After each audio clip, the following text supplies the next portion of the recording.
হঠাৎ থমকে যাওয়া কম্পিউটারের পর্দায় ভেসে ওঠা সেই চিরচেনা নীল আতঙ্ক। উইন্ডোজ ব্যবহারকারীদের কাছে বিভীষিকাময় সেই কুখ্যাত ফিচারটিকে অবশেষে ইতিহাসের পাতায় পাঠাতে চলেছে মাইক্রোসফট। এর জায়গায় আসছে সম্পূর্ণ নতুন একটি কালো পর্দা, যা রিস্টার্টের অভিজ্ঞতা বদলে রিবুট সময় কমিয়ে আনবে অবিশ্বাস্য দ্রুততায়। বছরের পর বছর ধরে উইন্ডোজ ব্যবহারকারীদের কাছে আতঙ্কের আরেক নাম ছিল ব্লু স্ক্রিন অফ ডেথ। এবার সেই কুখ্যাত ফিচারটিকে বিদায় জানাচ্ছে মাইক্রোসফট।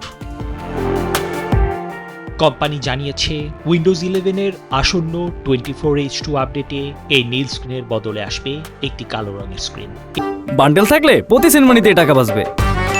বিকাশ সেনমানি বান্ডেল কিনে জিতুন প্রতি লেনদেনে। এর ফলে অপ্রত্যাশিত রিস্টার্টের প্রক্রিয়া আরও সহজ হওয়ার পাশাপাশি বেশিরভাগ ব্যবহারকারীদের জন্য রিবুট হতে সময় লাগবে মাত্র 2 সেকেন্ড। 90-এর দশক থেকে চালু হওয়া এই ব্লু স্ক্রিন সম্প্রতি ক্রাউডস্ট্রাইক বিভ্রাটের সময়ও বিশ্বজুড়ে লক্ষ লক্ষ মানুষকে ভুগিয়েছিল। সেই যুগের অবসান হতে চলেছে এবার। নিবির আমিন, নিউজ 24।